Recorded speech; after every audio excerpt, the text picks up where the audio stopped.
Welcome friends, very good morning. Here we are starting a new topic that is a time of supply, right? हमने already discuss किया that is GST is levied on supply of goods and services, right? By a person within India for a consideration, right? So supply, that is very important aspect under the GST to decide whether GST is levied, GST is applicable or not, right? So supply के case में हम चार factor decide करेंगे कि what would be the time of supply, what would be the place of supply, what would be the rate of supply and what would be the value of supply.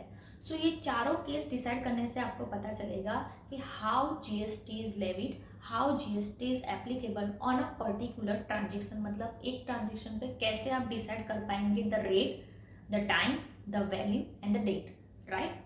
सो यहाँ पे हम बात कर रहे हैं that is related to time of supply. So let's discuss. So yes, time of supply वो क्या है? That is a point of taxation. यानी कि ये ऐसा पॉइंट है वहां से आपको डिसाइड करना है कि यहाँ से आपकी जीएसटी लायबिलिटी अराइज होगी. कोई पर्टिकुलर गुड्स जो आप बेच रहे हो, कोई पर्टिकुलर सर्विस आप सेल कर रहे हो, मगर वो उसकी डेट ऑफ जीएसटी लायबिलिटी कब एप्लीकेबल रहेगी, वो डेट कौन सी लेनी है.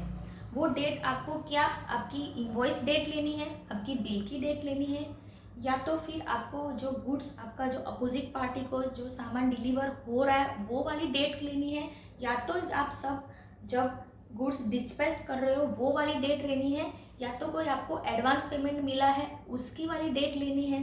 कौन सी वाली डेट आपको कंसिडर करनी है for the GST.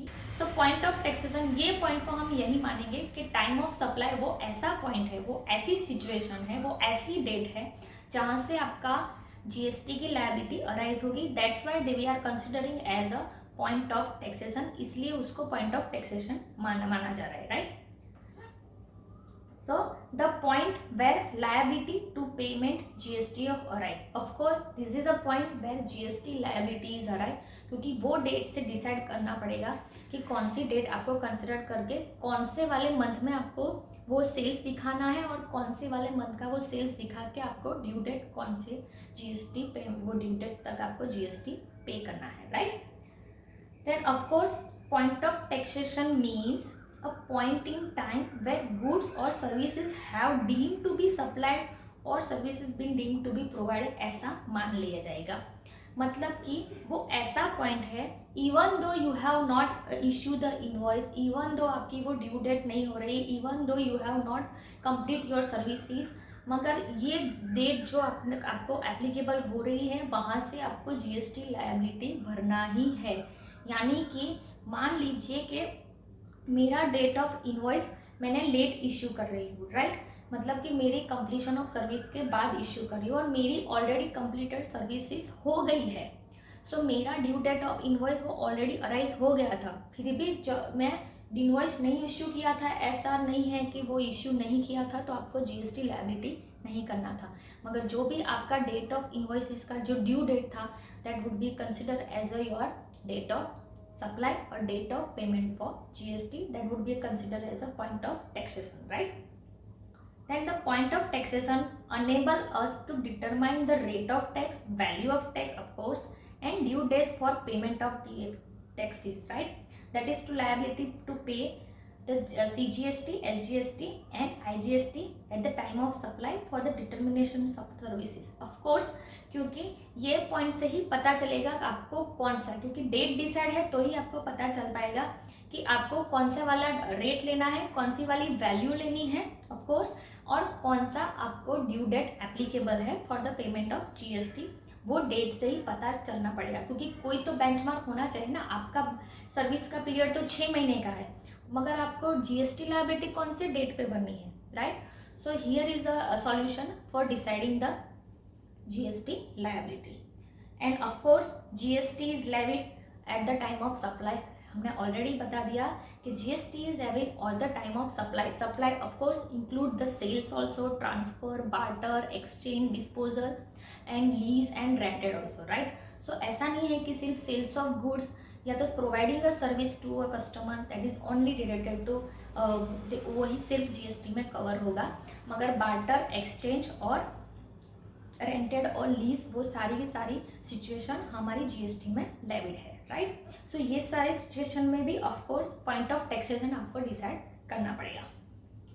Then point of taxation would be, मतलब कि गवर्नमेंट ने डिसाइड किया कि आपका जो भी कंफ्यूजन है कि कौन सी वाली डेट पे आप जीएसटी लायबिलिटी अराइज होगा, so they have said that could be a earlier of following, that is a 3 date. इसमें से ये तीनों डेट्स में से जो भी सबसे पहले अराइज होगी that would be your point of taxation.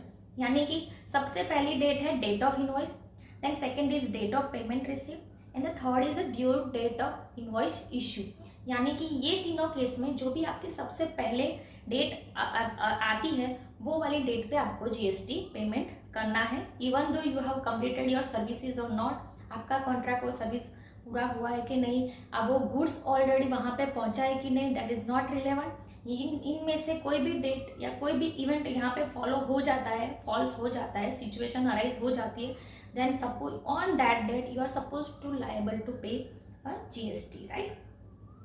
So here we are an example how to determine the time of supply in case of goods. So there is a date of invoice of 15th May 2018. एक बंदे ने invoice issue किया था, उसके date है 15th May 2018, right. उसकी date of receipt of payment that is 10th July 2018, यानी कि पेमेंट उसको आया है 10th July 2018 को। और date when supplier recorded in the books, मतलब सामने वाले बंदे ने उसके अकाउंट में कब रिकॉर्ड किया, 11th July 2018। सो इस केस में आपकी जीएसटी लायबिलिटी कौन से महीने में अराइज होगी, right. So we need to discuss कि कौन से महीने में होगी, क्योंकि उसका पेमेंट आया जुलाई में, राइट, और सामने वाले पर्सन ने 11th July 2018 में रिकॉर्ड किया, मगर मैंने तो इश्यू सबसे पहले मई में ही इश्यू कर लिया था। सो ऐसा नहीं है कि आपको पेमेंट जुलाई में मिला है या तो फिर सामने वाले बंदे ने जुलाई में रिकॉर्ड किया है, सिर्फ उसकी वजह से आपको जुलाई में टैक्स भरना है, ऐसा नहीं है। As you have issue the invoice in the month of May itself, मतलब जुलाई से पहले मई में ही आपने इनवॉइस इश्यू कर दिया था, so you are suppose to bound the pay GST for the month of May, right. So move ये वाला सेल्स जो उसने किया है वो GSTR 3B of the month of May में ही डिस्क्लोज होगा और उसकी ड्यू डेट रहेगी of next month, that is 20th June 2018, right. So इसलिए बहुत इंपॉर्टेंट है, that would be a time of supply, ये 15th May 2018 रहेगा, ना कि जुलाई और ना कि जो सप्लायर के बुक्स में रिकॉर्ड हुई है, राइट। और ना कि तो सपोज उसके गुड्स लेट मिला, उसकी वजह से कोई इम्पैक्ट नहीं पड़ेगा, सबसे पहले उसने इनवॉइस इशू कर दिया है। So of course they fall in the three categories of dates. So date of invoice उसमें है, सो वो सबसे पहले आ गया है, so would be the date of invoice, that is a time of supply, right. But what about in case of services, क्योंकि services कि गुड्स में दैट इज़ वेरी डिटरमाइनेबल कि गुड्स यहाँ से वहाँ जा रहा है, वो पहुँचा है, पेमेंट आ गया है, राइट। मगर सर्विसेज के केस में भी सेम ही इशू है, अगर आपका ड्यू डेट ऑफ इनवॉइस और may be the advance receipt और the due date of invoice falls in earlier of following, so आपको उसमें से वो डेट कंसिडर करके वही जीएसटी लायबल करना है, राइट। यहाँ पे सर्विसेज के केस में एग्जांपल देखते हैं, that is a date of invoice, that is 18 सितंबर 2019 का उसका डेट था, इनवॉइस था, और date of receipt of advance वो उसको एडवांस मिला है 10th July 2019 को, और date when completion of services, मतलब जो सर्विस उसको प्रोवाइड करनी थी, मान लीजिए कि कोई कंस्ट्रक्शन सर्विस थी, वो उसको प्रोवाइड करनी थी, वो सर्विस कंप्लीट हो रही है 25th September 2018 को।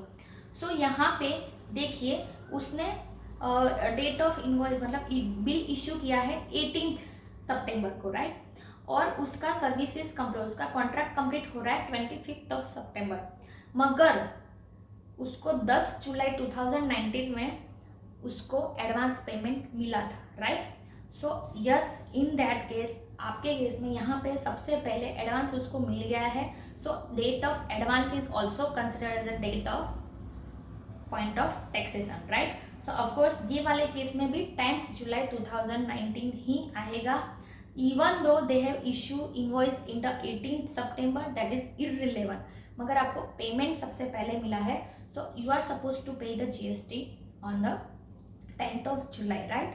सो मगर आपको ये भी ध्यान में रखना है कि जो भी आपका एडवांसेस मिला है जितने भी अमाउंट का, उसके रिगार्डिंग ही GST पे करना है। सपोज आपका 5 लाख का बिल था और उन्होंने एडवांस में 1 लाख रुपए दिए थे, सो दैट इज 1 लाख रुपए ही पे ही आपको GST भरना है। ऐसा नहीं है कि पूरे के पूरे 5 लाख पे भरना है। और जब वो डेट वो जो इनवॉइस इशू करेगा तो बाकी के 4 लाख पे उस पर वो टाइम पे भर सकता है, राइट।